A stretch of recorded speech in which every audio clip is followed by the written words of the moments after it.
এমন একটা যুগে এসে পড়েছি, যেই যুগে সত্য কথা বললে মানুষ হাজারটা প্রশ্ন করে, সেটার প্রমাণ খোঁজে। আর যদি আপনি হাসতে হাসতে গুছিয়ে মিথ্যা কথা বলতে পারেন, দেখবেন আপনার কথা সবাই বিশ্বাস করবে। যে ফালস হাঁটতে পারে তাকে সবাই সম্মান করবে, আর যে উচিত কথা বলবে তাকে দেখবেন সবাই ঘৃণা করবে, সবাই খারাপ চোখে দেখবে, সবাই চেষ্টা করবে ওই সত্যবাদী লোকটার ক্ষতি করার জন্য। যে তেলবাজি করতে পারবে, সে বিতর্গতভাবে যত খারাপ হোক, যত বড় সিটার হোক, যত বড় দুর্নীতিবাজ হোক, সে তাকে কিন্তু সমাজের বেশিরভাগ ম্যাক্সিমাম মানুষই তাকে ভালো বলবে।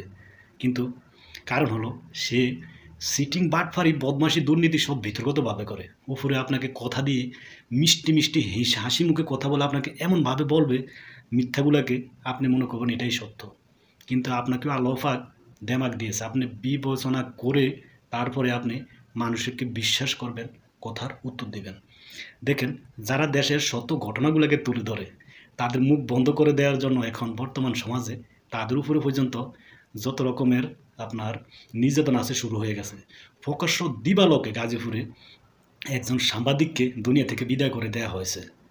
হয়তোবা কেউ গ্রেপ্তার হয়েছে, কিন্তু সেটা কখনো বিচারে মুখ চোখে দেখবে না। এটা আমি হলপ করে বলতে পারি, কারণ আমাদের দেশে পূর্ব এখন নতুন না, সাংবাদিক গুম খুন এগুলো নতুন না, বহুত পুরানা ঘটনা। 5 সদস্য 10 সদস্য কমিটি গঠন হয়, ওই কমিটি গঠনের পরে কি তদন্ত হয়েছে, কি বেরিয়ে হয়ে এসেছে, সেটার আলোর মুখ দেখে না। এগুলোর একটাই কারণ, রাজনীতি। আমাদের দেশে রাজনীতি যারা বড় বড় লিডার শিল্ডার আছে, তারা বসে বসে সাধারণ মানুষের অধিকার নিয়ে সিনেমিনি খেলে। স্বাধীনতা 54 বছর পরের থেকে এ পর্যন্ত আপনি একজন সাধারণ মানুষ হিসাবে, আপনি একজন দেশের নাগরিক হিসাবে, আপনি দেশের ন্যায় উচিত কথা বলার অধিকার আছে, সেই বিবেচনায় আপনি একটু নিজে বিবেক করে দেখুন তো আমাদের দেশে স্বাধীনতা 54 বছর পরে পরে এই পর্যন্ত আমাদের দেশে কী পেয়েছেন আপনি? কতগুলো সাদাবাজ, কতগুলো লুটতরাজ, কতগুলো দুর্নীতিবাজ ছাড়া আমার মনে হয় না যে আপনি কিছু খুঁজে পাবেন। আমাদের ট্যাক্সের টাকা, আমাদের প্রবাসী ভাইদের ঘাম জড়ানো টাকা, আমাদের সরকার, একবার এই সরকার আসে দুর্নীতি করে, বেগম ফাড়া তৈরি করে, সব লাইনগার্ড ঠিক রাখে, যখন দেখে আর টিকে থাকতে পারবে না বাস ওইখানে যায় 5 বছর রেস্ট করে। আবার আরেক সরকার আসে, আবার 5 বছর খায়, আবার ওইখানে যাওয়ার জন্য সব ঠিকঠাক রাখে, আবার ক্ষমতা চলে গেলে ওইখানে চলে যায়। মাঝখান থেকে আমি সাধারণ মানুষ আমরা কি পেয়েছি একটু বিবেচনা করে দেখবেন। আমাদের দেশে ধর্ষণের বিচার হয় না, খুনের বিচার হয় না, চাঁদাবাজের বিচার হয় না, লুটতরাজের বিচার হয় না। তারপরে এই যারা ন্যায়ের পক্ষে থাকে, সত্য কথা বলে, মিথ্যার প্রতিবাদ করে, তাদেরকে যে কোনো সময় গুম খুন করে ফেলে, এগুলোর বিচার হয় না। শুধুমাত্র কমিটি গঠন হয়, সেটার তদন্ত আর কখনো আলোর মুখ দেখে না। কেন রে ভাই? এই দেশটা কি আমরা সাধারণ জনগণ সবাই কি রোহিঙ্গা হিসেবে এসেছিলাম? না আপনাদের এই দেশটা যখন নির্বাচন আসে, নির্বাচনের সময় হয়, তখন তো ঘরের ভিতরে একবার কাজ জায়গায় 10 বার আসেন। নির্বাচনের পরে যখন আপনাদেরকে আমরা সবাই মিলে ভোট দিয়ে জিতিয়ে দিই, তখন দিয়ে আমরা একটা অভিযোগ লইয়ে গেল, আপনার কথা বলার টাইম হয় না। ব্যাপারটা কি ভাই? তারপরেও আমাদের মতো সাধারণ নির্লজ্জ যেগুলো মানুষ আছে, সিঙ্গারা লোভ সামালতে পারে না, 100-500 টাকা লোভ সামালতে পারে না, এই সমস্ত বেয়াদব মার্কা লোকগুলোর কারণে ওই যেই লোকগুলার ক্ষমতা থাকা অবস্থায় আপনি গিয়ে ওনাদের ধারে ধারে ঘুরার পরেও কথা বলার সময় হয় না ওনাদের, তারপরেও তাদের পিছিয়ে ঘুরি আমরা। কারণ আমরা বেয়াদব মার্কা লোক, নির্লজ্জ মার্কা লোক আমরা, আমাদের শরম নাই, আমরা লোভী। 500-100 টাকা লোভ সামালতে না পারার কারণে ওই সমস্ত বেয়াদবগুলোকে আবারও আমরা ক্ষমতা বসিয়ে দিই। এর জন্য আপনাকে হাসর জমিনে জবাব দিতে হবে।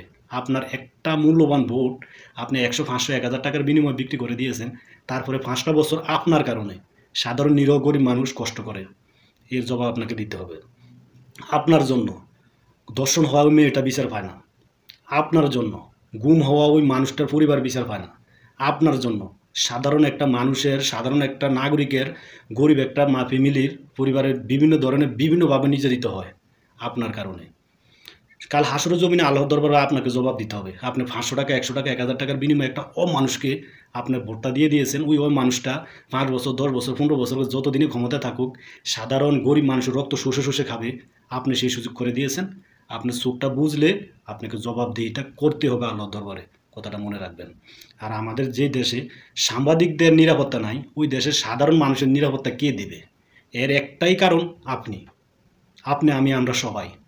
কারণ আমরা একটা সিঙ্গারা লোভে মিছিল মিটিংয়ে দৌড় পারি, একটা 500 টাকা 1000 টাকা লোভে নিজের বিবেককে বিক্রি করে দেই, ভোট দিয়ে দেই, মনে করি ও যা মতো তা হবে, পরে আমার তো আর কিছু হবে না, কারণ আমি তো ওনাদের সাথেই আছি। এই কথা আপনি মনে রাখবেন, আপনার চোখ বোঝার পরে আপনি টের পাবেন। আর সবচেয়ে বড় বিষয় হলো আমরা সাধারণ জনগণ, সাধারণ মানুষের কারণে দেশে এত অরাজকতা, এত অন্যায় বেড়ে গেছে।